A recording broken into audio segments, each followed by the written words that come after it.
Nabanggit ko na si Abalos kanina eh. Okay, good morning po sa inyong lahat mga kababayan. JDB po ang inyong abang lingkod. Pag-usapan natin saglit itong trip ni Abalos.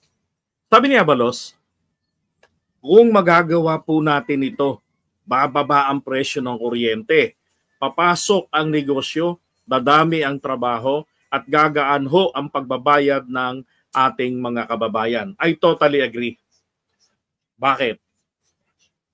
Dito ho sa buong Southeast Asia, Pilipinas ang may pinakamahal na presyo ng kuryente. At yan ay apektado talaga, 'di ba? Apektado ang mga negosyante, yung mga manufacturing plant, apektado sila lalo na wala pa tayo sa yung nuclear, 'di ba? Noong panahon ni Digong, ipinangako rin yan pagbaba ng kuryente, pinagbantaan din ng mga Lopez, 'di ba? Hanggang banta lang. Ang problema, siguro natakot or anuman o whatever, pinabayaan na yung issue na to. Parang nauwi na lamang sa jet ski, 'di ba? At ang masakit nito, wala po ni isa sa mga politiko noon na tumakbo, maging sa kampo ni Duterte, sa kampo ni PBBM, kakamping, o kung di ako nagkakamali, wala ho sa kanilang nagsasabi tungkol dito sa kuryente. Bakit? 'Di ba? So, itong si Abalos, pinaninindigan niya na nung panahon pa ng kanya sa House of Representatives, nung magkaroon tayo ng value added tax sa kuryente, tinutulan niya yon. Kaya lang, malakas ang kontrol ng dating administrasyon. Di ba?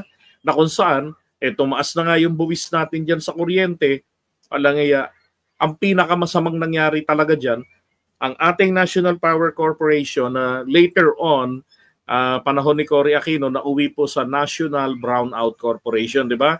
NABROCOR. Talaga namang pinabayan, alam niyo naman during the time of Aquino administration ni Cory, anything about matandang Marcos, pababayaan para mabulok at masira ang imahe ng matanda. So talabak na naririnig natin noon yung mga nababangkarote, yung mga GOCC, di ba? Yung mga government-only controlled corporations. At kabilang dyan ang NABROCOR, National Brownout Corporation. And then later on, the time of Ramos, unti-unti itong nasolusyonan hanggang sa dumating na yung punto na, Diyos ko po, lahat na lamang ay privatized, lalo na itong sa kuryente natin. Ang nakikinabang na pribadong sektor ay yung mga negosyante. Sabi ko nga, kung kaya nilang ito'y ayusin, palaguin, pagandahin, di ba? Pribadong tao ang nagmamanage, bakit hindi kayang maging negosyo ng gobyerno ng Pilipinas, pinatatakbo ng pribadong tao, di ba? Pero negosyo ng gobyerno, kita ng gobyerno. Di ba? Dapat ganun eh. Oh. So mainam po na meron pong isang kandidato na nagsasabi na ito ang kanyang tututukan. Tingnan nyo, sino ang nasa Department of Energy ng Kongreso? Hindi ba si Mark Coleta? Oh, tapos sa Senate sino? Si Tulfo, di ba? Oh, pero kumusta, anong ginawa nilang dalawa? Wala. 'Di ba? Bakit tahimik na si Tulfo ngayon? Tanong ko lang 'yun bakit tahimik na si Tulfo sa usapin ng kuryente? Oh. Alam niyo rito sa kanyang panukalang batas na 'to, ano man ang kulay mo sa politika, kulay itim ka man katulad ni Amy, 'di ba? Berde ka man parang uod, 'di ba? O dilaw ka man parang Echas, o pink ka man, 'di ba? Parang si Manay Lenny. Lahat po tayo Pilipinong makikinabang dyan. Buti nga, merong nagsusulong yan eh. Kasi kailangan lang naman talaga dyan maisa batas. Alam niyo ho ba, napakalaki. Tingnan niyo yung inyong electric bills. Kahit anong pa yan, kahit na anong kooperatiba pa ang binibilhan nyo ng mga kuryente nyo. Yan ay Batelintec sa Batangas, Meralco, o ano pa mga yan. Lahat po ng yan ay meron pong PPA na tinatawag dyan. Kalahati po halos ng ating binabayaran ay yung PPA. Ultimo yung pambayad nila sa environmental fees na obligation na ng mga electric companies na to, taong bayan ang nagbabayad. Ano na lang ang napupunta sa kanila? Pati buwis nila, tayo ang sumasalo dyan. Ano na lang ang kanilang obligasyon? Wala po. 'Di ba? So mainam na yan po ay maalis. Dapat ang negosyo, meron din po silang tinatawag na Yung, di ba, meron silang return of investment.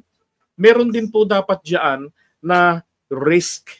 Di ba? At pag may risk, mas lalong mapagpapabuti nila ang serbisyo because of the risk of losing more money. Right? Kaya dapat ho mawala yung PPA na yan. Kalahati po ng bills natin, buwan-buwan, ay hindi po natin nakukonsumo. Pero binabayaran natin yan. Basic lang eh. Why should we pay for nothing? 'Di ba? Why should we pay for the services that we didn't receive? Kung mabayaran yan, di mo naman nagamit yan.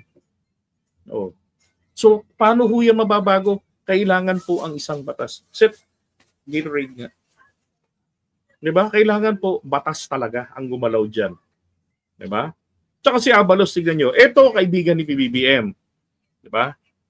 Naalala ko yung isang video, itong si Itim, si taong itim, si Aimee.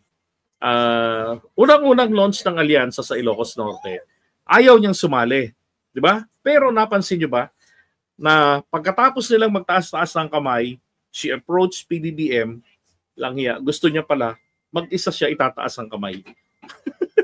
Tapos saka sasabihin niya, I don't want to join them.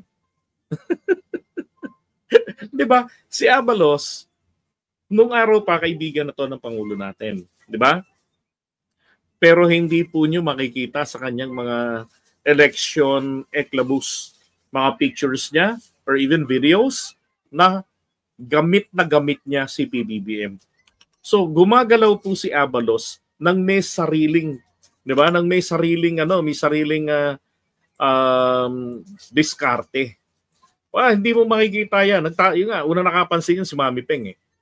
Ako, nung nabasa ko, oo nga, she was right. Di ba? No. Siya at si Tolentino, they both, I believe naging sila pare-pareho, MMDA chairman, right? Kaya Tolentino, yung logo ng MMDA, sa kanya nang galing yun. Siya yung nagpa-design noon. Time niya yun, panahon ni Pinoy, kung na nagkakamali.